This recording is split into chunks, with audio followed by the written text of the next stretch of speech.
اللہ تعالیٰ نے جنہیں دیکھنے والی آنکھیں دی ہیں اور سوچنے والا دل دیا ہے، وہ دیکھتا ہے کہ اس دنیا میں ہر وقت ہر سمت ایک منادی ہو رہی ہے، ایک آواز بڑے زور سے بلند آہنگی سے بلند ہوتی رہتی ہے، مگر کم لوگ ہیں جو اس آواز کی طرف کان لگاتے ہیں۔ زیادہ جو ہے انہوں نے اپنے کان بند کر رکھے ہیں، آنکھیں بند کر لی ہیں، دیکھتے نہیں ہیں کہ ان کے ارد گرد کیا ہو رہا۔ ہر شخص روزانہ یہ تجربہ کرتا ہے، کچھ آنکھوں کے سامنے کچھ سنتا ہے کہ فلاں آدمی نہیں رہا دنیا میں، فلاں نہیں رہا۔ یہ ایسا آمد و ظہور واقعہ ہے کہ کبھی کبھار کی خبر نہیں، روزانہ کی ہے۔ اور اگر دنیا کے سارے حالات کو جاننے کا ہمارے پاس کوئی ذریعہ تو دیکھتے ہیں تو ایک لمحے میں لاکھوں اس دنیا کو چھوڑ رہے ہیں اور جا رہے ہیں، اور وہ یہ اعلان کرتے ہوئے جا رہے ہیں، کمر باندھے ہوئے چل رہے ہیں، کوئی یہاں سب یار بیٹھے ہیں، بہت آگے گئے، باقی جو ہیں تیار بیٹھے۔ مگر انسان کی بدقسمتی جس پر قرآن مجید نے جگہ جگہ افسوس کیا ہے کہ اس انسان کی بدبختی کا کیا گرہ کیا جائے کہ یہ سب کچھ دیکھتے ہوئے بھی نہیں سوچتا کہ شاید اس کے بعد باری بیری۔ عالم اسلام میں جن شخصیتوں نے دین کو پھیلانے میں بہت حصہ لیا نا، ان میں ایک امام ابن الجوزی رحمۃ اللہ علیہ، نام عبد الرحمن ہے مگر ابن الجوزی مشہور ہے۔ حضرت سیدنا ابوبکر صدیق رضی اللہ تعالیٰ عنہ کے بیٹے، محمد کے بیٹے قاسم، جو مدینہ شریف کے فقہائے سبع، 7 بڑے عالم جو 4 اماموں سے پہلے ہوئے اور عمر بن عبدالعزیز رحمۃ اللہ علیہ ان کے بغیر فیصلہ نہیں کرتے، ان میں سے یہ قاسم بن محمد بن ابی بکر ہوا، ان کی نسل سے ہوئے امام عبد الرحمن الجوزی رحمۃ اللہ علیہ۔ عالم تو بہت ہوئے ہیں مگر ان نے واعظ کا کام بہت کیا، نصیحت کتاب میں نہیں حجرے میں لکھتے تھے، واعظ کرتے تھے، واعظ کی مجلس میں 10,000 اور 15,000 کے قریب آدمی روزانہ ہوتا تھا، اور بے شمار خلق خدا توبہ کرتی ہوتی، کیونکہ مسلمانوں کے دن برے آ گئے تھے، عباسی حکومت جو تھی بگڑ گئی تھی اور لوگ دن عیش و عشرت میں اور بس دنیا میں پھنس گئے تھے، تو ان کے واعظ سے لوگوں کے دل صاف ہوتے تھے، لوگ روتے تھے، نصیحت کرتے تھے۔ تو امام نے ایک بہت پیاری کتاب ہے ان کی، سید الخاطر، وہ کتاب نہیں ڈائری سمجھیں کہ جس وقت کوئی خیال آیا نا نیا ذہن میں نقطہ فوراً اس کو لکھ لیا، مختلف ہیڈنگ ہیں ان کے، بڑی پیاری کتاب سید الخاطر، کہ جو کچھ دل میں گزر رہا اس کو میں نے شکار کر لیا، نوٹ کر لیا، قلم بند کر لیا۔ تو سید الخاطر میں اسی بارے میں کہ جنازے ہم شریک ہوتے ہیں، اٹھا کر لے جاتے ہیں، ہماری آنکھوں کے سامنے اس کو لحد میں رکھا جاتا، مگر پھر آ جاتے ہیں تو کچھ پر اثر نہیں رہتا، بالکل غفلت کی نیند سو جاتے ہیں۔ تو امام فرماتے ہیں کہ لوگ جو ہے نا سوئے ہوئے،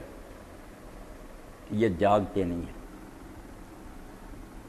بالکل نیند کی حالت، الناس نعام والموت یوقظ،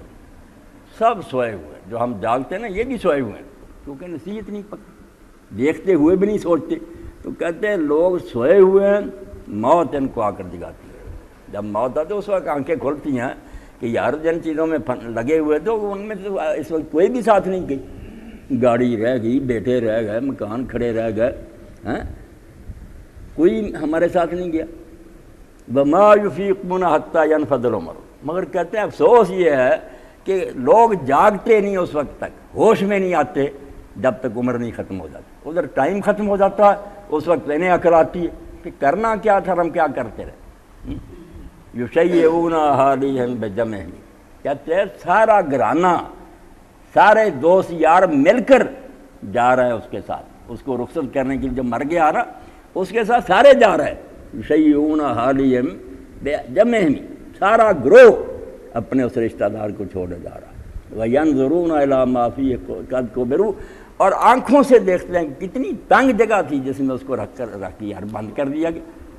وَيَرْجِعُونَ إِلَىٰ أَحْوَالِ غَفْلَتِهِمْ، مگر امام فرماتے ہیں اتنی بدبختی ہے کہ جب آتے ہیں واپس اپنے انہی غفلت کے دھندوں میں لگ جاتے ہیں، بالکل خدا بھول گیا، آخرت بھول گئی، كَأَنَّمَا رَأَوْا شَيْئًا وَلَا نَظَرَ، ایسے معلوم ہوتا ہے جیسے انہیں کچھ نہیں دیکھا اور نہ ان کی نظروں کے سامنے کچھ گزرا۔ اور واقعہ اس طرح بھول گئے جیسے نہ کوئی مرا تھا، نہ یہ اس کے ساتھ گئے تھے، نہ قبر میں دفن، اس طرح اس پھر بھول جاتے۔ اسی لیے اللہ کے رسول علیہ السلام نے صحیح بخاری میں امام لکھتے ہیں کندھا پکڑ کر، ویسے بھی نصیحت نہیں کی، اللہ کے رسول علیہ السلام نے دونوں کندھے پکڑے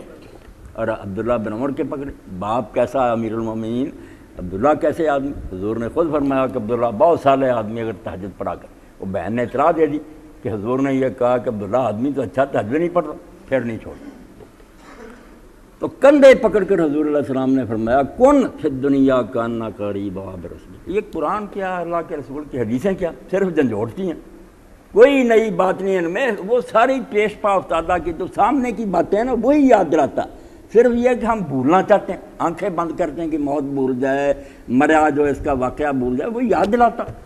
کہ بلانے کی کوشش کیوں کرتے، آنکھیں کھول کر رکھو کہ جانا ہے۔ کندھے پکڑ کے ہلا کر آپ نے فرمایا کن فی الدنیا کاننا غریب عابر رسول۔ سمجھانے کا انداز بھی اللہ کے رسول اللہ صلی اللہ علیہ وسلم، حکمت عطا فرمائی تھی اللہ، دانائی۔ فرمایا دنیا میں ایسے رہ جیسے کہ تو یہاں پردیسی ہے، تیرا وطن نہیں ہے، پردیس ہے۔ پھر آپ نے سوچا کہ پردیسی بھی چلو سال دو سال کے لیے کہیں جاتا، کوئی گھر در بنا لیتا وہاں۔ آپ نے آگے ترقی کر کے فرمایا او عابر رسول، بلکہ ہونا یہ چاہیے کہ تو اپنے آپ کو راہ چلتا مسافر سمجھے، پردیسی بھی نہ سمجھے، یہ سمجھے سفر ختم ہو رہا، بالکل گھڑیاں ختم ہو رہی ہیں، وقت تو ختم ہو رہا، سفر ہے دشوار، سفر ہے دشوار۔ کل فوت ہو گئی نواز صاحب کی جی، انہوں نے بلایا تو بعد میں پھر قبر پر میں نے یہ نا وہاں تھوڑی سی بات کی، اور یہ شعر بھی میں نے پڑھا کہ خلاصہ تو یہی ہے نا۔ اب ڈاکٹر صاحب نے اپنے بنوئی کا ذکر کیا کہ فوت ہو گیا، یعنی یہ تو باتیں جو کبھی کبھی ہم مل جاتی ہیں، ورنہ روزانہ ان گنت لوگ دنیا چھوڑ رہے ہیں۔